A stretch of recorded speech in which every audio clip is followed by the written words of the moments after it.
नमस्कार, मी नीताज रेसिपीमध्ये आपले खूप खूप स्वागत। आज आपण डब्यासाठी अगदी पटकन कमी वेळेत होणारी पण तितकीच टेस्टी विदाऊट मसाल्याची वांग्याची भाजी आपण बनवणार आहे। तर वेळ न घालवता आपण रेसिपीकडे वळू।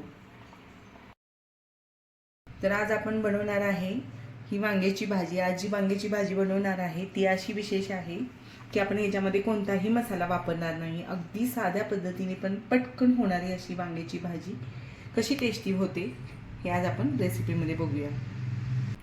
इथेही मी हिरवी वांगी घेतलेली आहेत, 5 वांगी घेतलेली आहेत। ती आपण चिरून घेऊया।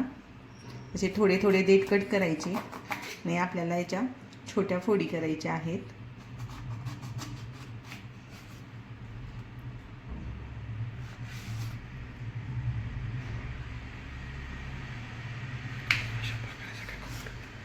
या पद्धतीने आपल्याला वांग्याच्या फोडी करून घ्यायच्या आहेत। आपल्याला हव्या त्या आकारात आपण कट करू शकतो। मी अशा छोट्या फोडी करणार आहे जेणेकरून पटकन भाजी शिजली जाते आणि आयत्या वेळी आपल्याला भाजी बनवण्यासाठी आपल्याला कमी वेळेमध्ये पटकन भाजी तयार होण्यासाठी या छोट्या छोट्या वांग्याच्या फोडी मी बनवून घेणार आहे। अशा पद्धतीने ही सर्व वांगी मी चिरून पाण्यात टाकलेली आहेत। आता आपण हे 2 कांदे घेतलेले आहेत। मी 5 वांगे आहेत त्यासाठी हे 2 कांदे घेतले। त्याचे लांब काप करून मी कट करून घेणार आहे।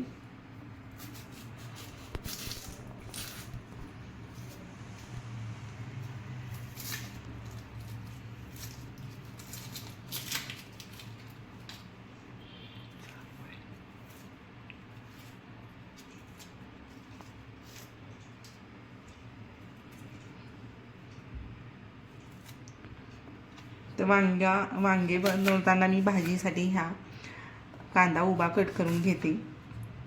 नेहमीच वांग्याच्या भाजीसाठी मी उभा कांदा वापरते। या पद्धतीने असा मी उभा कांदा कट करून घेतलेला आहे।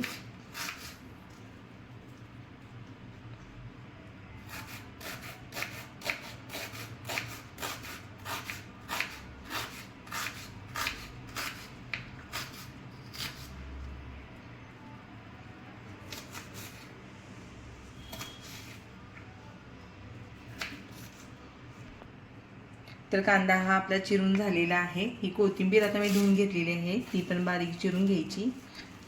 आपण कोणताही मसाला ह्यामध्ये वापरणार आहे। अगदी साध्या पद्धतीने पटकन होणारी ही वांग्याची भाजी आपण बनवणार आहे।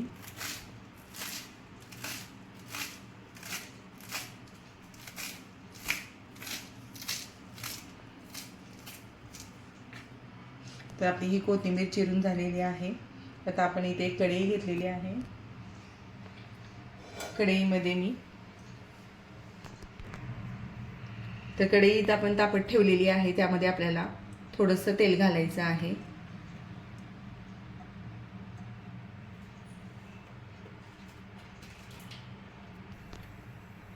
तेल आपलं गरम झालेलं आहे। यामध्ये आपल्याला आता घालायचे जिरं, मोहरी,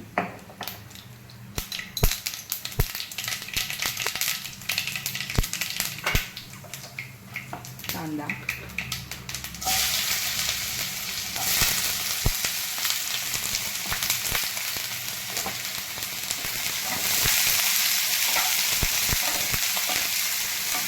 हा कांदा तांबूस रंगाचा होईपर्यंत आपल्याला परतायचा आहे। त्यामध्ये आपल्याला घालायचं आहे, कांदा भाजतानाच घालायचं आहे थोडीसं हळद आणि कांदा भाजण्यासाठी थोडंसं मीठ, जेणेकरून कांद्याची चव वाढेल आणि कांदा पटकन शिजला जाईल।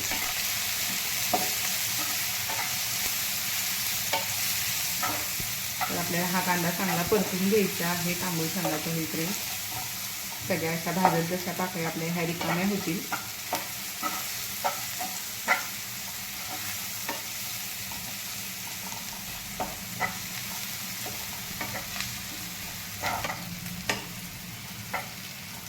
तर कांदा हा आपला परतून झालेला आहे। आता यामध्ये आपल्याला घालायचं आहे लाल तिखट। जो आपण घरचा तिखट असतं ना आपलं लाल तिखट, ते वापरायचं 1 चमचा। इथं 1.5 चमचा। आपल्याला जसं तिखट हवं असेल, कमी जास्त चरचरीत जर भाजी आपल्याला तिखट आवडत असेल तर आपल्या आवडीनुसार आपण तिखट घालू शकतो कमी जास्त प्रमाणात। आणि हे असं परतून घ्यायचं. त्यामध्ये आपल्याला घालायचे आहेत आता वांग्याच्या फोडी.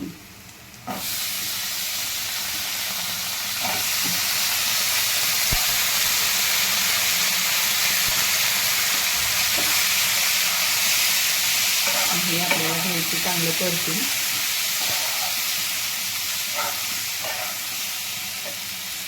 त्यामध्ये आपल्याला थोडंसं आता कांदा भाजताना आपण मीठ घातलेलंच आहे. वांग्यासाठी आपल्याला थोडंसं मीठ घालायचं आहे आणि हे चांगलं परतून घ्यायचं.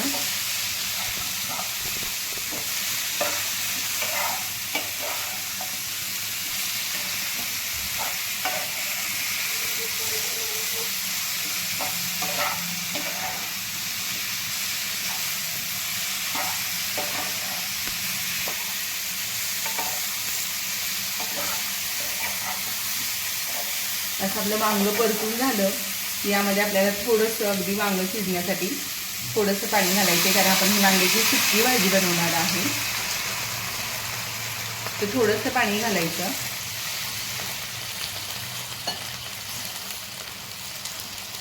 आणि आपल्याला घालायची थोडीशी चिरलेली कोथिंबीर.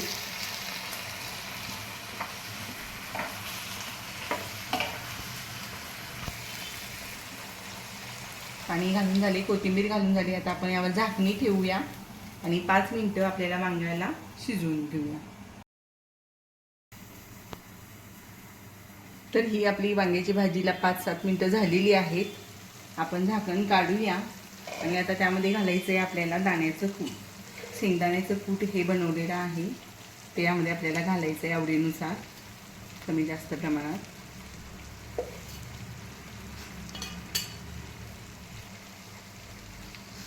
आणि हे चांगली भाजी आपल्याला काय करायची, एकसारखी परतून घ्यायची.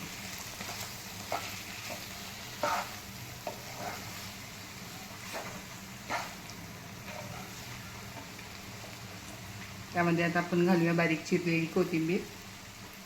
अगदी साधी भाजी आहे, पण तर ही भाजी आपली परतून झालेली आहे. डब्यासाठी ही भाजी अगदी गडबडीमध्ये पटकन पण तितकीच टेस्टी होती ही भाजी. तर तुम्ही नक्की करून पहा आणि मला कमेंट बॉक्समध्ये सांगा की ही भाजी तुम्हाला कशी वाटली.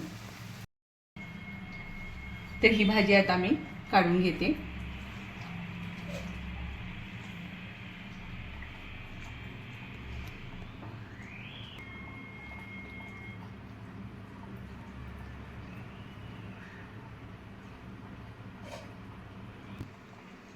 तर ही आपली वांग्याची भाजी तयार आहे.